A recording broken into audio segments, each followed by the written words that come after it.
Good morning and welcome to Football League World TV. My name's Ned Holmes and I'm joined by my Football League World colleague Billy Mully to break down the nominees for the Football League World Fans League 2 Player of the Month for March. How are you doing this morning, Billy? Yeah, doing well, thank you. A good selection here of players who have been outstanding in the last past month or so. So yeah, looking forward to getting into the names and the rationale behind it all. Yeah, absolutely. Well, a lot of the leagues the top leagues certainly in Europe obviously stopped for the international break. There was no sort of halt of the drama in League Two. Plenty of games played, and as we close in on what looks to be a really exciting conclusion to the fourth tier season, you know, plenty of performances to shout about. The vote's open now and it runs until 9 a.m. tomorrow.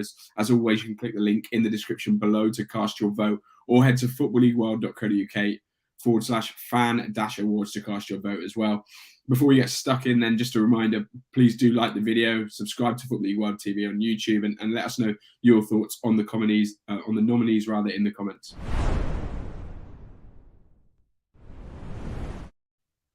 Well, as always, I'll start off by running through the six nominees that are on the shortlist this month, and then me and Billy will sort of break down each and why they've got the nod. So it starts with Carlisle defender Morgan Feeney, Bristol Rovers midfielder Elliot Anderson, Port Vale midfielder Ben Garrity, Leyton Orient Rural Soteriou, Exeter City forward Giovanni Brown, and Salford City striker Matt Smith. Billy, we'll start at the top then with the defenders. And Morgan Feeney at Carlisle United. 32 clearances, 1 goal from him. He sort of embodied the fighting spirit that Paul Simpson has brought in that amazing run. It was 15 points from 7 games for them to rise up and away from the relegation battle. He's been key to that form, hasn't he? He has been, and to be included on this list, I always think it's a little bit more difficult for defenders to get their names on these lists because, you know, a striker scoring goals is always going to get on there, whereas, you know, a defender has to be sharp for 90 minutes to ensure clean sheets, to ensure that they put a positive impact in for their side. And I think that's exactly what Morgan Feeney's doing right now. It was an excellent performance against Bristol City, of course, Bristol Rovers. Sorry, of course, Bristol Rovers have been in sort of electric form of late. So to keep them at bay, some of the exciting talents that they've got is a real credit to that back line. And Morgan Feeney in particular has been impressing, a player that really has it all when you think of, you know, the defensive capabilities he has, the ability to bring the ball out from the back, defensive intelligence. He is really someone that he could go on and progress a long way in his career. And I think injuries has sort of halted him in his youth career and the early stages of his career so far. So to get back up to full speed with Carlisle has been excellent for him. And he's been rewarding the faith that Paul Simpson has continued to trust in him with some excellent performances. I think looking at his situation at the moment, I think from what it appears to look like, his contract expires this season, but the club do possess an option for another year. So he's someone that will probably emerge on the radars of probably League One and maybe even competing League Two clubs. But at the same time, it's a real good opportunity for Carlisle to see him remain at the club for another year. And you never know what could happen with Carlisle next season if this sort of run continues, because they do look a much improved side. Absolutely. It has been a remarkable turnaround under Paul Simpson, and it was difficult really to select just one Carlisle United player, but Morgan Feeney is the guy that's got the nod. And if you think he deserves to be named the Football League World Fans League 2 Player of the Month for March, then click the link in the description below or head to footballleagueworld.co.uk/fan-awards to cast your vote.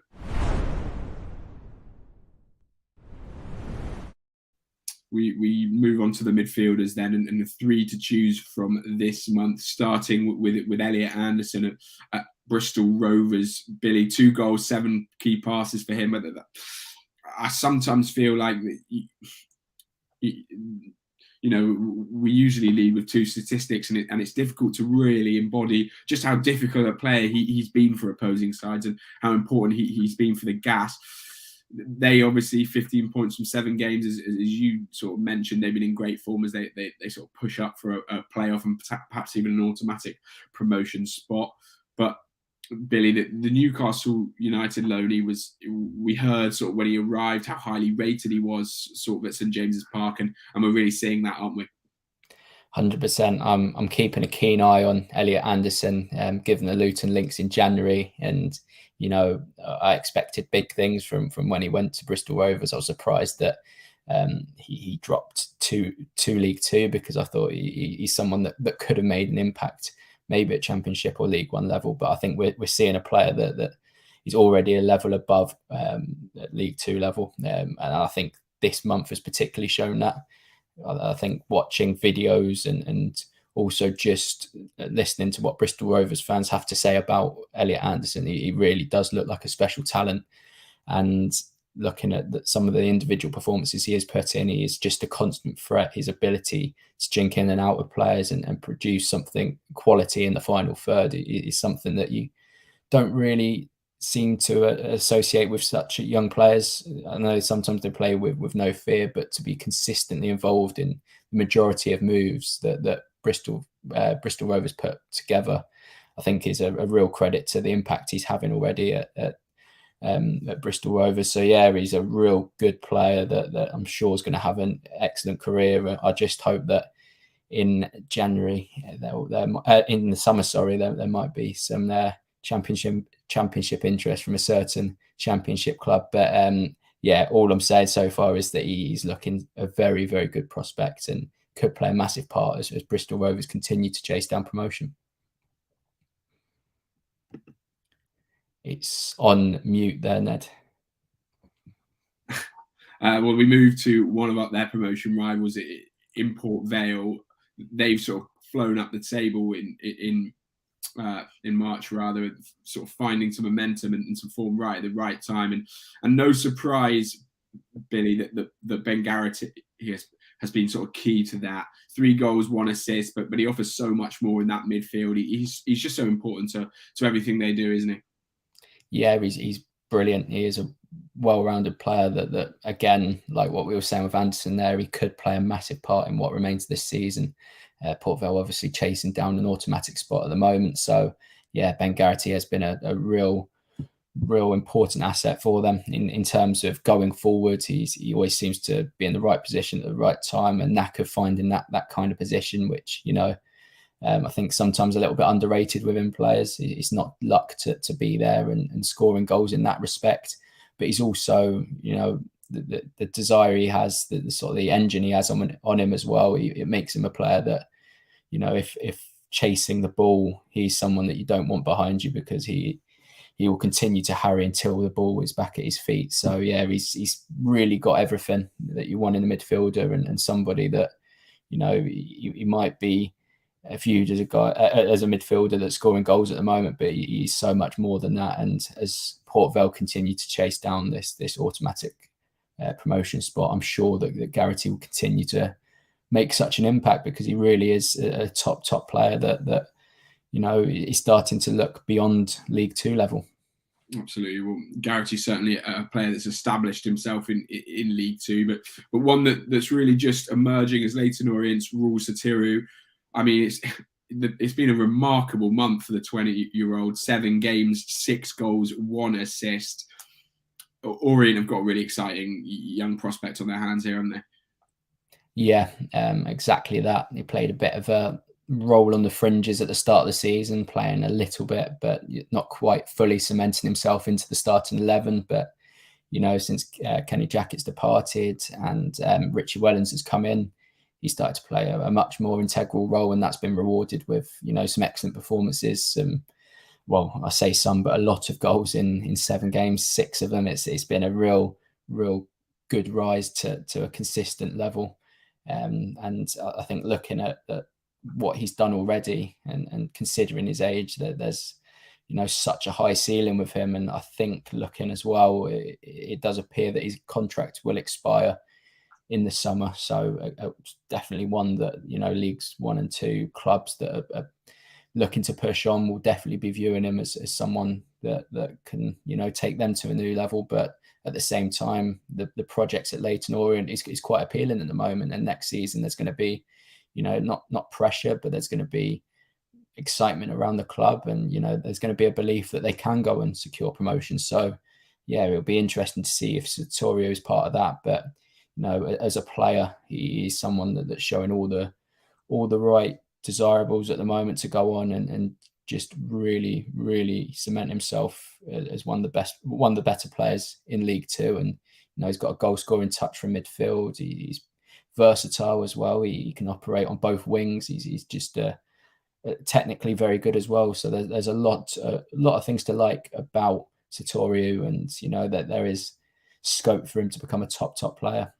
Yeah, absolutely. I spoke to Richie Wellens actually after the game on Saturday about his contract. Certainly something that they're excited to wrap up, and any Orient fans watching, certainly look out for the quotes from that piece. That'll be out soon. But yeah, I mean, what's impressed me most, I guess, seeing him is, I mean, obviously the 6 goals and the 1 assist are hard to ignore, but there's so much more to his game than that. He sort of rarely is a player that young, is constantly involved in everything going forward for Orient. So he's certainly an exciting one to watch for Orient fans and anyone following League Two.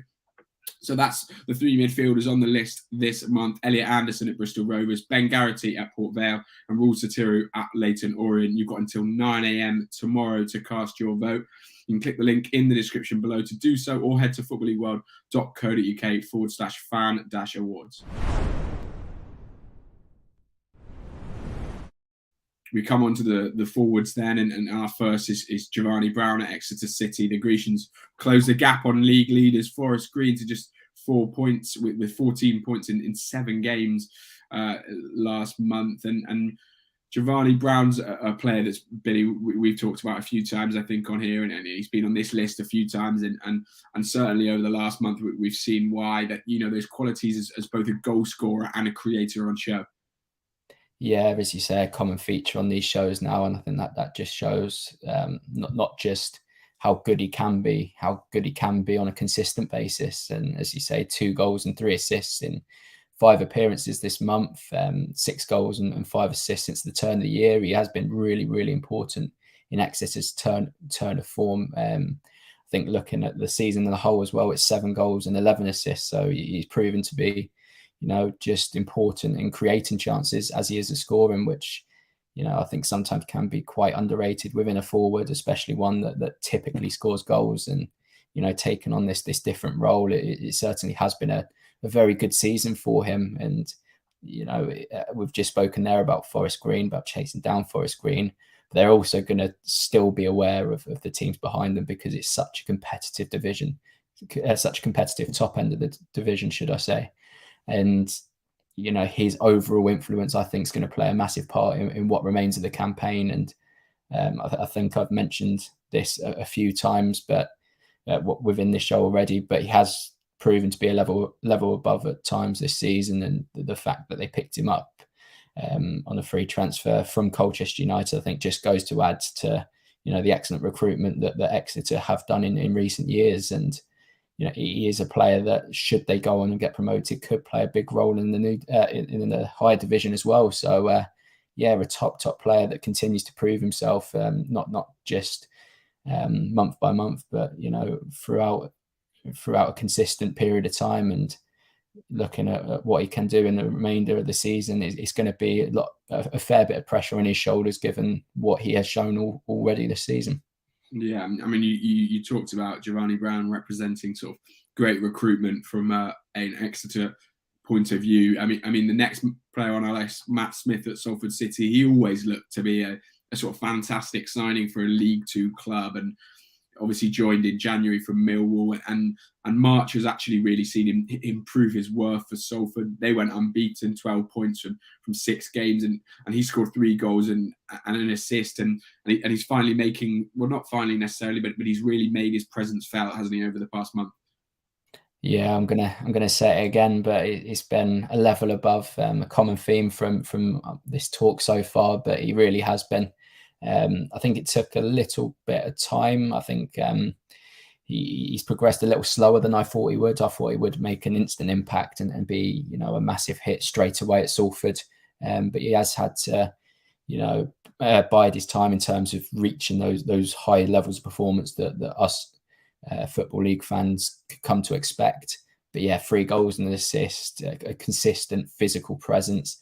I thought that, even if a League One club had signed him, I thought he would be an excellent addition. So to go down to League Two and make an impact, yeah, it's been a very, very good addition, and one that looks to appears to be helping Salford push for that final playoff spot at the moment. I think coming into January, it didn't really seem too much of a possibility, but an unbeaten record, 3 successive wins, it has thrown them right back into the mix. And with a player like Matt Smith in the playoffs, I don't think anybody will be viewing Salford as like competitors. They'll be viewing them as a top side with a top striker who can win games by himself. Absolutely, we've certainly seen him do that at championship level before. So you're right in that sort of taking on Salford in the playoffs is not going to be a sort of happy draw for anyone. Well, just a reminder then that the 6 nominees are as follows: Carlisle defender Morgan Feeney, Bristol Rovers midfielder Elliot Anderson, Port Vale midfielder Ben Garrity, Leyton Orient midfielder /forward Will Satiru, Exeter City forward Giovanni Brown, and Salford City striker Matt Smith. As I said at the top of the show, and a few reminders throughout, but the vote is open now. It runs until 9 a.m. tomorrow. You can click the link in the description below to cast your vote, or you can head to footballleagueworld.co.uk/fan-awards.